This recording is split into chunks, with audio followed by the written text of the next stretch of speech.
Good evening. It's so great to be here. We're so excited. So welcome to tonight's program.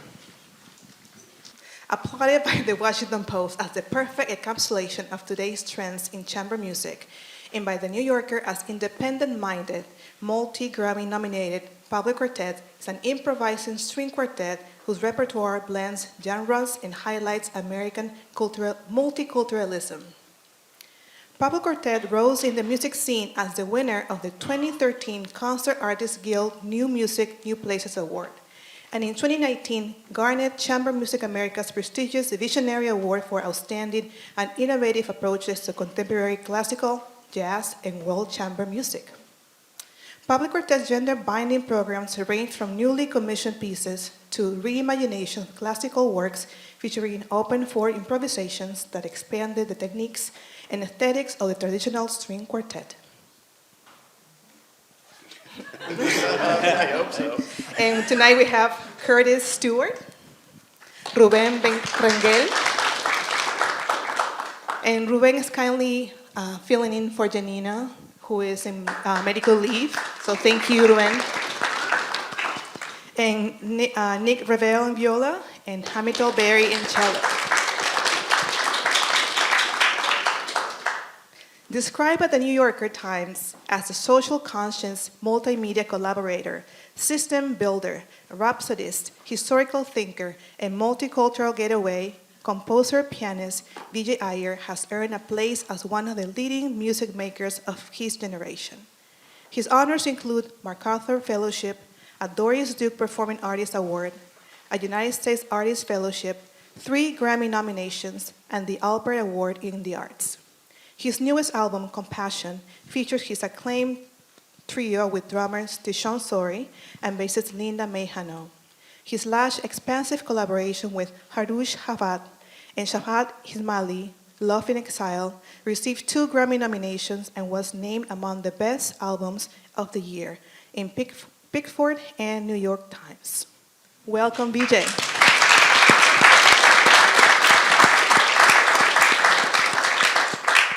So I'm going to start with PUBLIQuartet. You have been in business for 14 years. And as I read, you are an improvising string quartet. Can you explain that concept and how that has evolved over these 14 years? So Curtis and I are founding members. We have been in the group since the very beginning. And we started out as a classical string quartet. I think our first concert was Beethoven and Shostakovich and maybe Haydn or something like that. We started out just like any other string quartet. We liked playing together. We were reading music together. We did some rehearsals and we put up some gigs. And it wasn't until we were at Banff in Alberta, Canada, beautiful creative arts center, where we really started developing a language for improvisation. We used improvisation at that point to not only transition in concert between pieces, so that it wasn't like the normal format of you play, you stop, the audience applause, and you continue until the concert runs out. It's just a seamless concert piece, and that was really fun. And then we also used improvisation at that point to start reworking some of the pieces that we had in our repertoire, by combining some of our favorite modern artists and trying to use that language in tandem with, for example, Haydn's language. And so it was a really fun exploration. It was a lot of making very strange sounds that we didn't know if they would work, and we just tried them, and sometimes they worked and sometimes they didn't. And over the course of many years, we started picking out moments that we thought worked really well, and those moments became part of our language. And so since then, we've used improvisation to compose pieces together. We've used improvisation to individually compose pieces and bring it to the group, like workshop it together. And we've used improvisation in more free ways, where we don't actually know what the structure's gonna be, and we just go ahead and play. And it's continuously evolving, so we don't know where it's gonna take us next. It's it's kind of funny that Nick's first comment was, "We used to be a classical string quartet." Whoops. And I just think it's just fun. Vijay and I were just talking about this a second ago, about the place of improvisation in classical music. Everybody, Beethoven used to improvise, and Mozart used to improvise, and all this. That's the go-to, but that was 200 years ago. So, and also a question for me, I'm always thinking about what is American classical music? And when I ask that question, some people say it must be jazz. And that just makes me feel a weird kind of way, because this is the music that we've been digging ourselves and putting our souls into, that's just an open question that I think we explore through improvisation. I think improvisation for me is an extremely structured process of language building. You go in real deep on details, and you zoom out on larger form thoughts. And then when you're in a room with these four, you have to just work it out. And it's really great doing that in a string quartet. I mean, I think of Public Quartet as a group of four people that just happen to form a string quartet. Four creative composer, arranger, artist, thinkers that happen to play violin, viola, cello. And because of that, we have to relate to the music of Haydn and Mozart and all that, because that is that formation. It happens to look like that. And so and sometimes we do make sounds that are crazy and don't work, that don't sound like what a quartet has sounded like. And hopefully those are part of our American classical music that we are discovering now and together in the moment. Well, that's something to sink in and reflect on, definitely. To that, can you also talk about the Mind the Gap concept that you all have? Sure, I'll jump in on that. I'm relatively the newest member of the group, so there's a... Ruben is the... Oh, that's true. He's not a member.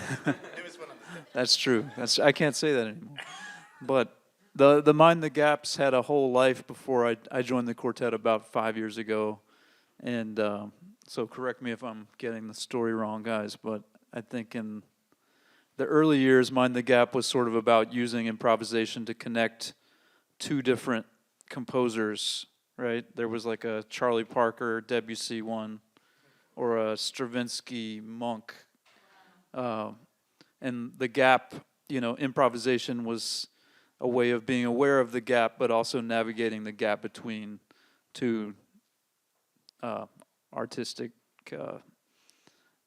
minds, in a way. And I feel like since I've joined the group, I think we've actually had a lot of internal discussion about what Mind the Gap means at this point, because it's taken a lot of different forms.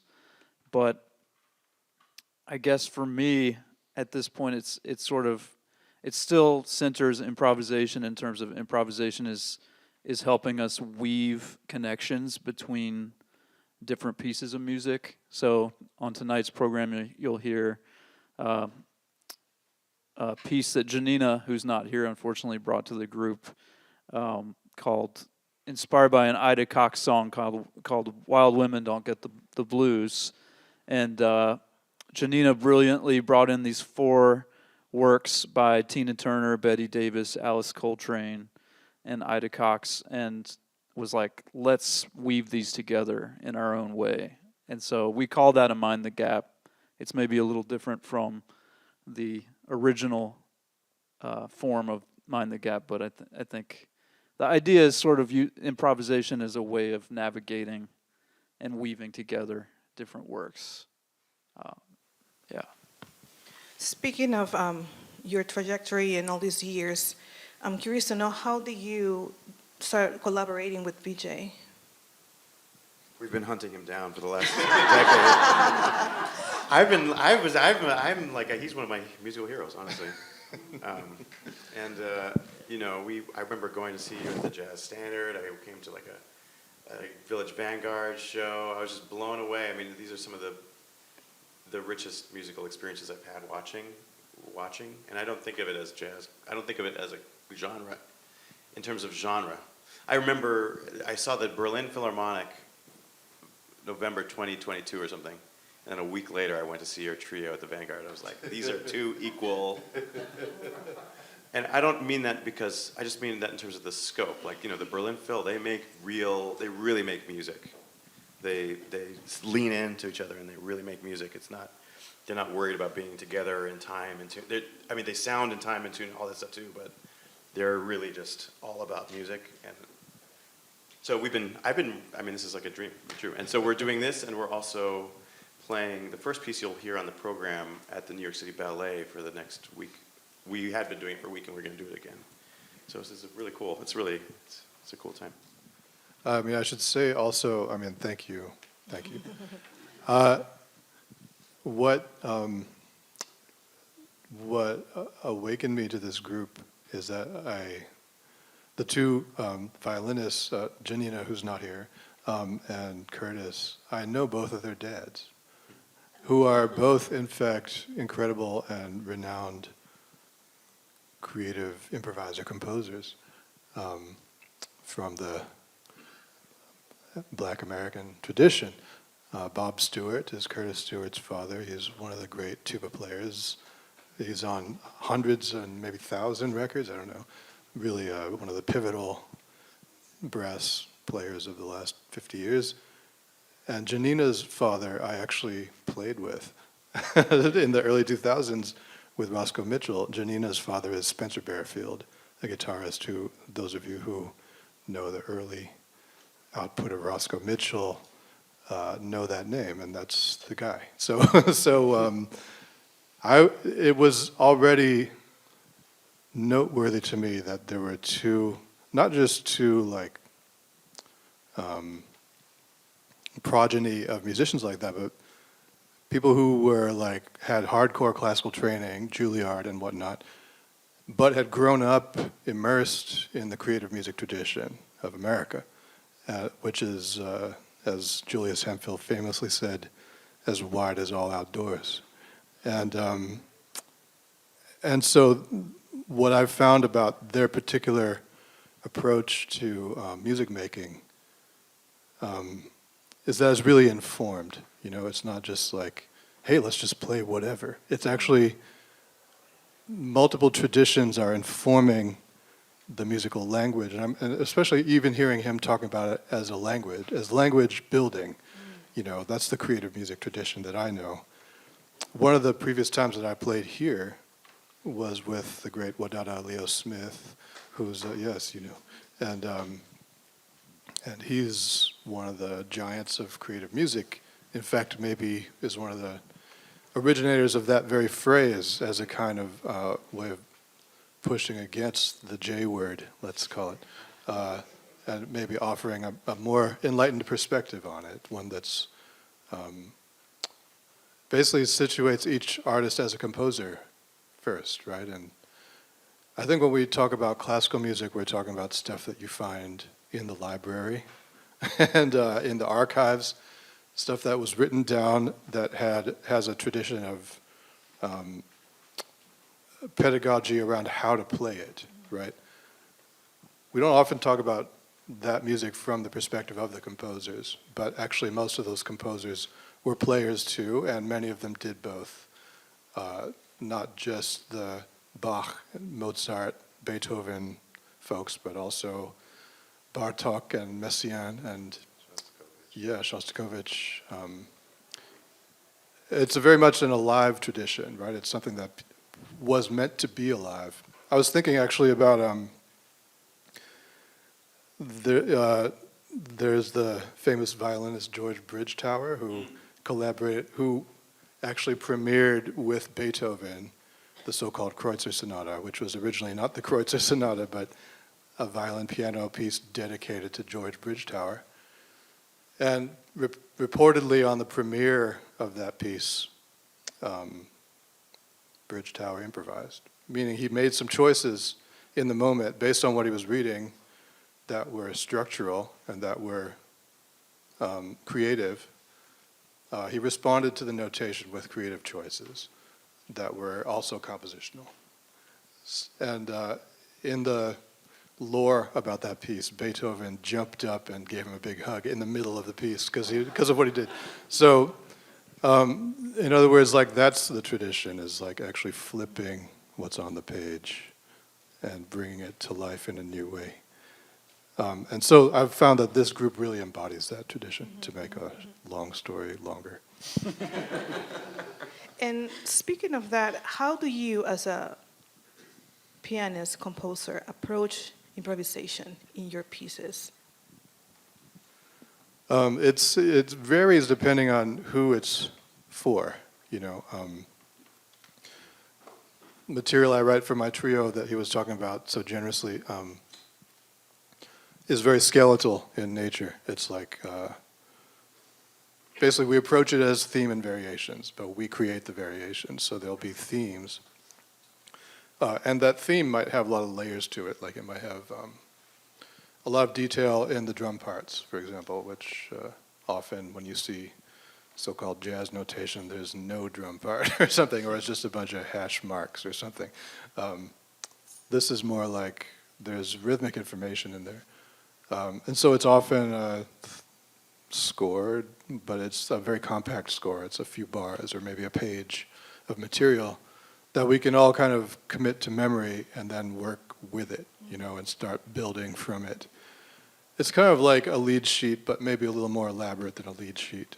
But less elaborate than, I don't know, a Ligeti score for a symphony. You know, it's just got material that we can use as co-creators and kind of as real-time music makers. When I write chamber music for a group that is mainly good at interpreting what's on the page and like finding an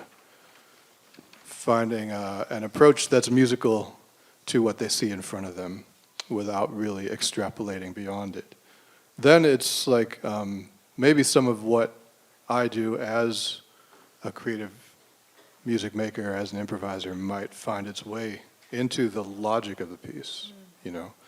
But the material is more sculpted, and it's sort of like you have to specify everything, you know. With a group like this, it's very in between, actually, and the duo piece that Curtis and I are going to premiere tonight it's more like a series of templates. It is theme and variations, I would say. Variations are a bit more.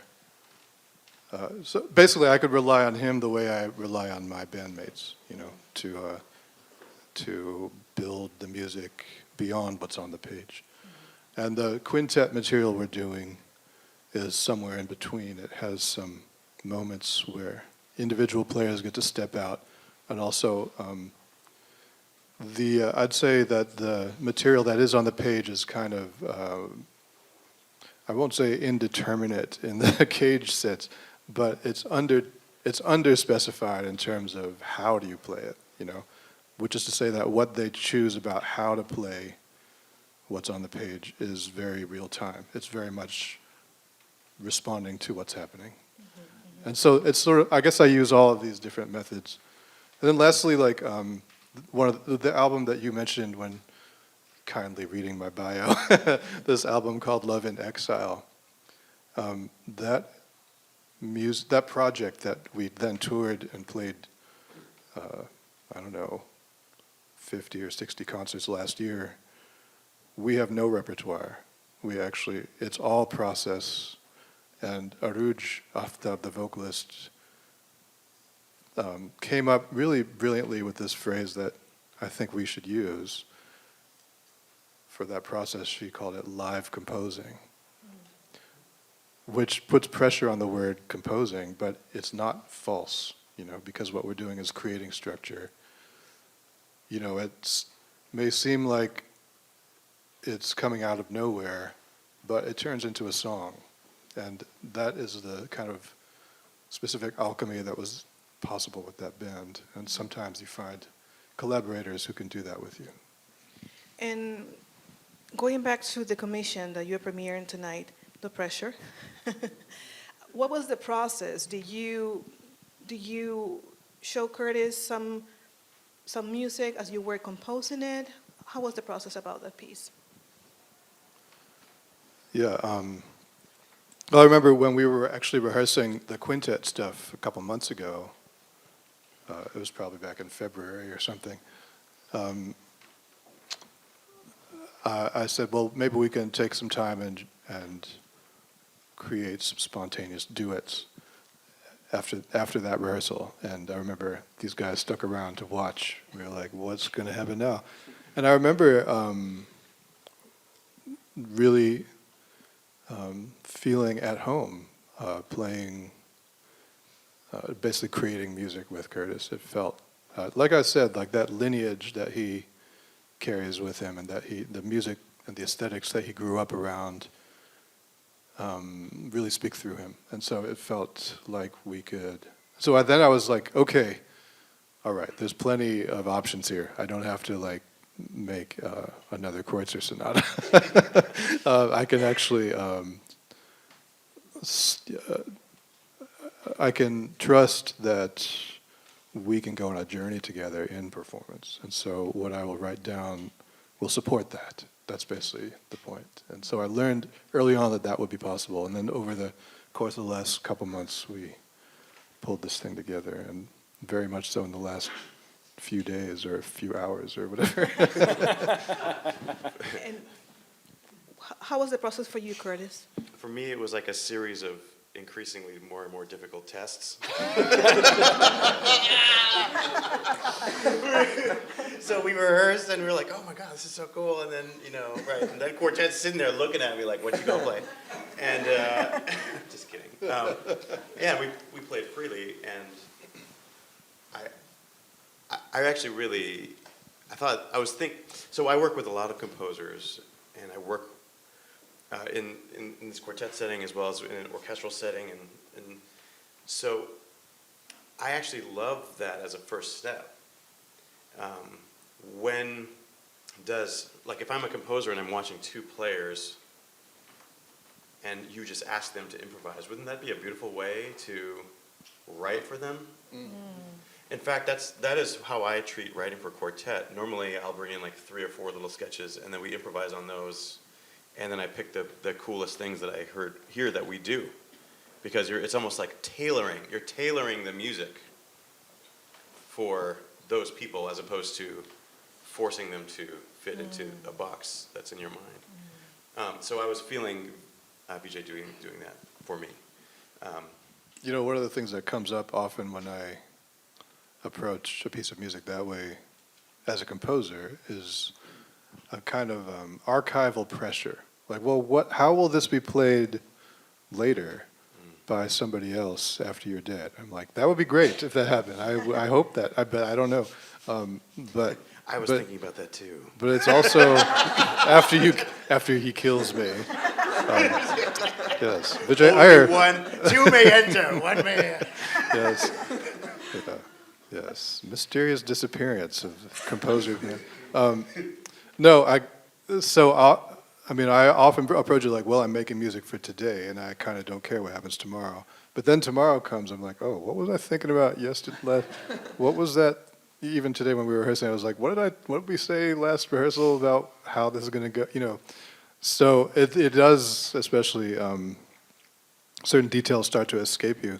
But I was very inspired by, I mentioned Bodada Leo Smith, and he used this notion of a creative score, which is to say that what's on the page, or another way to put it that my colleague Yosvani Terry said, is that the score is alive, which is to say it's not a fixed object. It's actually something that you interact with, and that it interacts with you.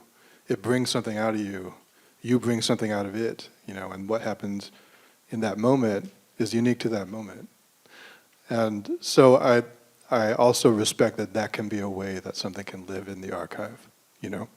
I'm thinking about archives because Claudia just very generously showed us an incredible array of materials from this library, including this letter from Nina Simone to Hazel Scott that just changed my life, that I'll never be the same after reading. So thank you for that. Also some of Billy Strayhorn's words about Duke Ellington's harmony and orchestration that just gave me a whole new thing on harmony and orchestration. So I'm thinking about how things outlast us. But I also, so like one thing that Wadada mentioned was if you can find this online, there's actually a kind of Coltrane's score for A Love Supreme, which is actually, is very, when you look at it, it doesn't exactly tell you what to do. You know, it'll have an idea and it says, develop this through the keys, meaning like, take it on its own journey, you know, and you make the choices about how to do that. So each incarnation of that piece is actually quite different because of that, you know. It doesn't say, do dun dun dun dun dun dun dun dun. It doesn't say that. It actually says just these 4 notes, develop it, you know. So that's what I put in this score. It actually says develop this material. So that then it means that anybody can make it new again. Wow, I don't know about you, but I feel like I have to sink in the moment, right? And absorb so many ideas that we have going around tonight. And along those lines, so we've been working on tonight's program for a while now, and curating the pieces and just talking through the program and imagining and listening. So I'm very excited for tonight's program. And can you please give our audience some hints? What are we expecting tonight? What are we going to listen tonight? And how to listen to those pieces? Anybody?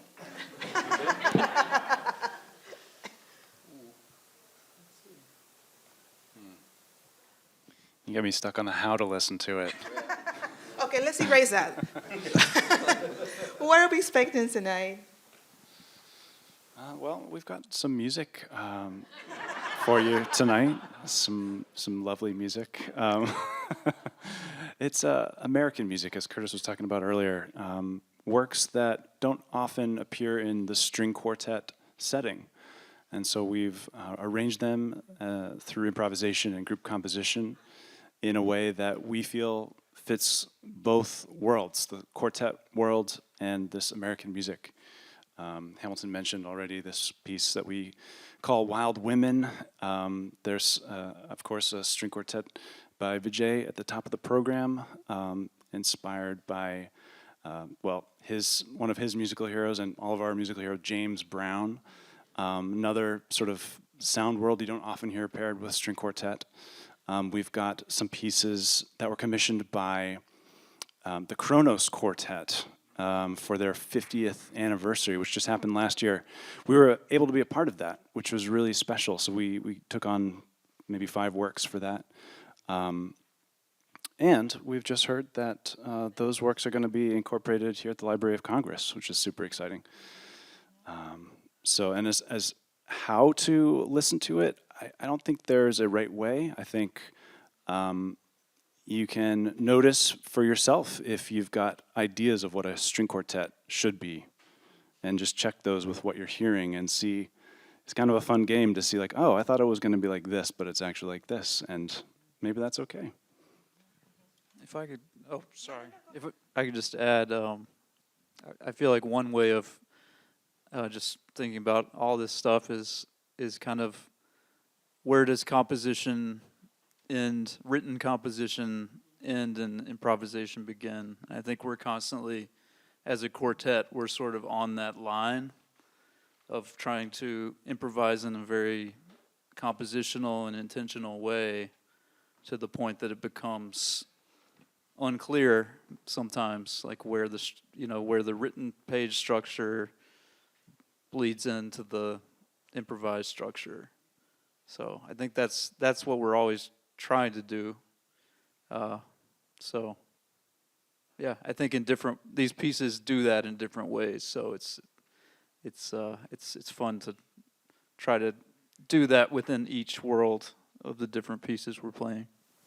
I think there's also, as American music does, there's a lot of peaks and valleys in this music. There's music where you'll hear very lively, rhythmic, energetic,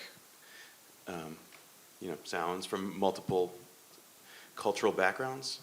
And then there's also the in-between moments that are not like that. And they're both magical and extremely uncomfortable.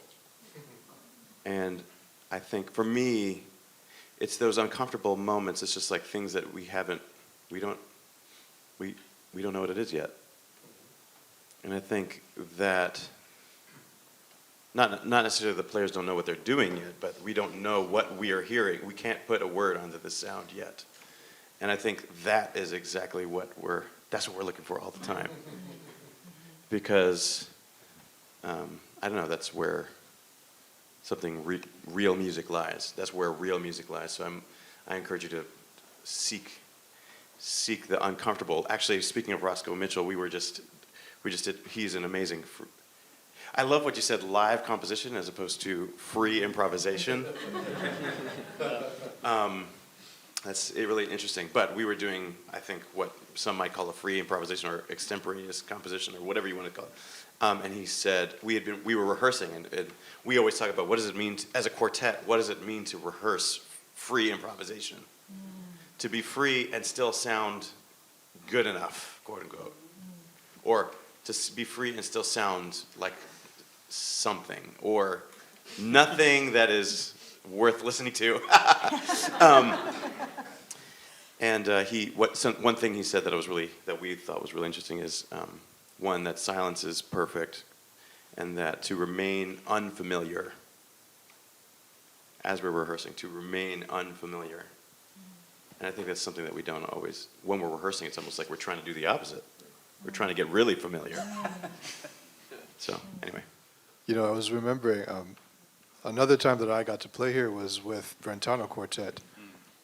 And I learned a lot from playing with them, which I know that you guys also have this wisdom about really being in the moment with sound. I mean, they specialize in like Beethoven and Mendelssohn and, the great works of Western music.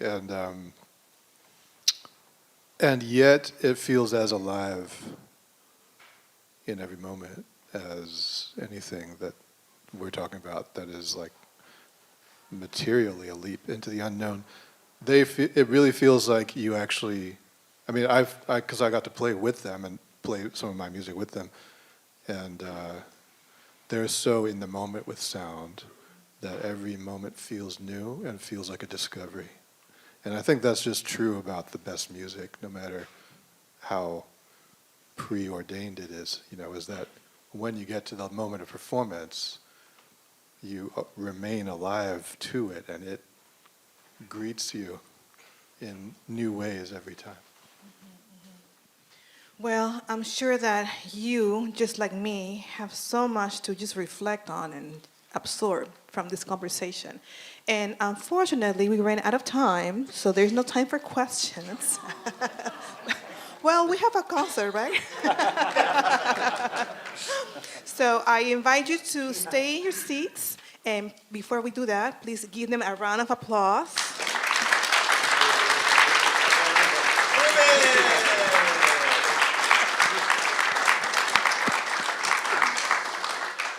And we will see you in the house. Enjoy the performance.